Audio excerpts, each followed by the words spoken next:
Há histórias que ainda ecoam mesmo depois do último suspiro. Há nomes que, mesmo quando o corpo adormece, continuam vivos na memória do povo e no silêncio da alma. Hoje, compartilho com você mais uma dessas mensagens que me foi confiada. Uma carta vinda de um espírito guerreiro. Um homem simples, mas gigante. Um corpo que tombou, mas cuja essência permanece de pé. José Adilson Rodrigues dos Santos. Talvez você o conheça pelo nome de luta, Maguila. Sei que sua partida foi recente aos olhos da terra. Mas, querido espírito caminhante, o tempo do além não obedece aos nossos calendários. Lá, uma semana pode parecer um século ou um piscar de olhos. E foi nesse intervalo atemporal, entre a saudade e o reencontro, que sua voz me procurou. Agora respire fundo. Feche os olhos se quiser. E ouça. O espírito de Maguila nos escreve, com a força de um campeão e a leveza de quem, enfim, encontrou a paz. Não foi contra um adversário no ringue. Minha última luta foi contra o esquecimento, contra o silêncio que a doença colocou ao meu redor. E dentro da minha cabeça, eu sentia que algo em mim se apagava devagar, como uma vela lutando contra o vento. Meu corpo já não obedecia.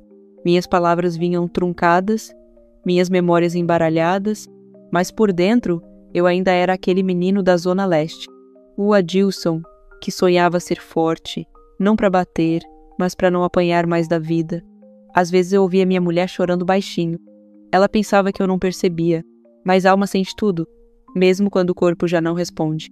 A doença me arrancava aos poucos, mas eu resisti como pude. Lutei em silêncio. E como em toda luta difícil, chegou a hora de abaixar os braços. Não senti dor quando chegou. Foi como se o tempo tivesse parado, como quando o árbitro levanta a mão e encerra a luta. Tudo silenciou. Meu corpo já não respondia, mas minha alma... ela estava acordada. Senti uma leveza estranha, como se estivesse flutuando dentro de mim. A respiração ficou lenta, como um tambor que vai parando de tocar. Acho que os médicos já sabiam, mas ninguém nunca está pronto de verdade, nem mesmo quem parte. Lembro da mão dela, a da minha mulher, quente, apertando a minha... como quem diz, fica mais um pouco. Ou, ela falava comigo, mesmo sem saber se eu ouvia, mas eu ouvia sim, e cada palavra dela virava uma luz no meu peito. Vai em paz, meu amor. Ou, essa foi a última coisa que ela me disse, e foi como uma chave que destrancou a porta entre os mundos. Foi aí que tudo ficou diferente. Uma brisa morna entrou no quarto, mesmo com a janela fechada. Um perfume leve, como flor molhada em manhã de chuva. E então, eu me vi. Vi meu corpo deitado. Vi o choro contido. Vi um homem forte, enfim, descansando. Não senti medo. Não senti angústia. Só um grande silêncio. Mas era um silêncio cheio de paz. Como se alguém do outro lado tivesse me esperando fazia tempo. E antes de ir, eu quis olhar para ela mais uma vez. Agradecer, mesmo que em pensamento, por ter sido minha fortaleza quando tudo desmoronava por dentro. Minha alma saiu como quem deixa o ringue de cabeça erguida. Não venci a morte, mas também ela não me venceu. Quando despertei, achei que estava sonhando. Havia uma luz suave, que não machucava os olhos. Uma paz que não cabia em palavras. Era como se eu estivesse numa sala de espera, mas não com ansiedade. Era mais como um vestiário espiritual, onde a gente tira o peso da matéria e se reencontra, consigo mesmo. O chão era liso, como mármore úmido. As paredes tinham uma cor que mudava conforme o pensamento. Às vezes azul, às vezes dourada. Senti que meu corpo estava leve. Não havia dor nos ossos, nem peso nos músculos. Meu pensamento estava claro, limpo, sem confusão. Uma senhora de branco, com olhos de mãe, se aproximou. Ela sorria sem palavras e me estendeu um copo com algo que parecia água, mas não era comum. Bebi, e era como se cada gole limpasse um cansaço antigo. Cansaço da vida, da doença, das mágoas guardadas por tantos anos. Ela disse, você chegou, tudo correu bem. E então me mostrou um espelho. Mas não era meu rosto que eu via, era minha alma. Vi cenas da minha infância correndo descalço, dos treinos puxados, dos sorrisos simples com meus irmãos e também dos momentos de solidão, quando já era conhecido, mas me sentia esquecido por dentro. Era como se aquele lugar mostrasse que nada passou em branco. Tudo foi anotado, mas não para julgar, para ensinar. E pela primeira vez em muito tempo, eu chorei. Chorei sem vergonha, sem medo de parecer fraco. Ali eu entendi. A luta acabou. Agora começa o descanso. E o verdadeiro aprendizado.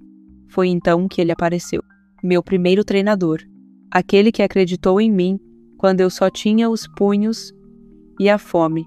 Estava mais jovem, mais forte, mas eu o reconheci de imediato. Ele me abraçou e disse: Adilson, você foi além do ringue. Sua maior luta foi ser humano. Conversamos muito sobre os erros, os acertos, os altos e baixos. E ele me disse: aqui não existe nocaute, só aprendizado. Senti que não estava sozinho. Nunca estive, mesmo nos dias de hospital, mesmo no esquecimento. Havia presenças ao meu redor, orações, luzes que me guiavam. Se você me escuta agora e sente dor, saiba, eu conheço essa dor, a dor de ser esquecido, a dor de perder a própria força, a dor de ver a saudade nos olhos de quem a gente ama. Mas nada é em vão, nem a dor nem a queda.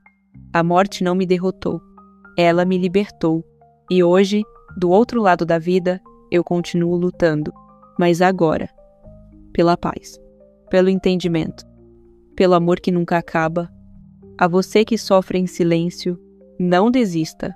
Cada lágrima que você derrama aqui é vista lá em cima. Cada oração é ouvida. E se um dia o desânimo bater, lembre-se de mim, o menino da Zona Leste, o boxeador que um dia foi esquecido pelo mundo, mas nunca pelo céu. Assim, encerramos esta mensagem enviada do plano espiritual, trazendo notícias do eterno campeão, Adilson Maguila Rodrigues. Sua passagem para o outro lado foi um momento de profunda emoção. Quando o corpo físico já não respondia e a respiração se tornava lenta, uma luz suave começou a envolver-lhe a alma, afastando toda a dor e cansaço. Aos poucos, ele sentiu-se leve, como se tivesse deixado para trás o peso de todas as batalhas travadas na terra. Ao atravessar o véu que separa os mundos, Maguila se viu diante de um cenário de paz e beleza indescritível. Foi nesse instante que percebeu figuras se aproximando, com sorrisos largos e braços abertos. Entre elas, estavam familiares queridos que partiram antes dele, prontos para lhe dar as boas-vindas. Mas não eram apenas parentes. Grandes amigos e companheiros de jornada também estavam ali. Entre abraços calorosos, reconheceu antigos colegas de esporte, jornalistas e personalidades que, em vida, cruzaram seu caminho. Estavam lá nomes que, assim como ele, marcaram época, vozes conhecidas que o incentivaram quando era apenas um jovem sonhador, e que agora o recebiam como um verdadeiro campeão que volta para casa. Dentre esses reencontros, havia emoção em cada olhar, histórias trocadas e risos que lembravam os bons tempos. Alguns lhe disseram que haviam acompanhado suas lutas do outro lado, torcendo e orando por ele, e que agora era hora de descansar dos combates físicos para iniciar a grande batalha espiritual. Há de ajudar e amparar outros corações. Hoje, no plano espiritual, Maguila dedica-se a acolher almas recém-chegadas que, confusas e amedrontadas, ainda não compreendem que a vida continua. Com a postura firme de um treinador e o coração generoso de um amigo, ele ensina que a vitória verdadeira está em manter a fé e seguir em frente, mesmo quando a luta parece perdida. Sua presença é como um farol para aqueles que chegam, mostrando que a morte não é um nocaute final, mas apenas a abertura para um novo round na arena da eternidade. Maguila segue vibrante, carregando a mesma determinação que o consagrou nos ringues, mas agora iluminada pela serenidade e sabedoria que a vida espiritual proporciona. Sua mensagem ecoa com força: o maior cinturão que se pode conquistar é feito de paz, gratidão e amor. Assim, o eterno campeão continua sua jornada, certo de que, um dia, todos nós também subiremos a esse ringue de luz, onde a vitória é eterna e o reencontro é inevitável. Mas antes de encerrarmos, quero lembrar algo que é parte da essência deste canal. Nós sabemos que muitos de vocês estão atravessando momentos de dor, de dificuldade ou de solidão. Talvez esteja enfrentando problemas financeiros, doenças, conflitos familiares ou a luta para se libertar de vícios. Talvez a sensação de cansaço e de desânimo já tenha tentado roubar sua esperança. Mas, por favor, guarde isso no seu coração. Você não está sozinho e nunca estará. Se você está passando por qualquer desafio, ou conhece alguém que esteja, escreva seu nome e sua intenção nos comentários. Nós, com fé sincera em Deus e em Jesus Cristo, vamos incluir todos vocês em nossas orações, acreditando que, com a graça divina, milagres podem acontecer, curas podem se manifestar e a paz pode voltar a habitar o seu coração. Se essa mensagem tocou a sua alma, pedimos que deixe o seu like, inscreva-se no canal, ative o sininho de notificações e compartilhe este vídeo para que mais pessoas possam sentir o conforto e a esperança que ele traz.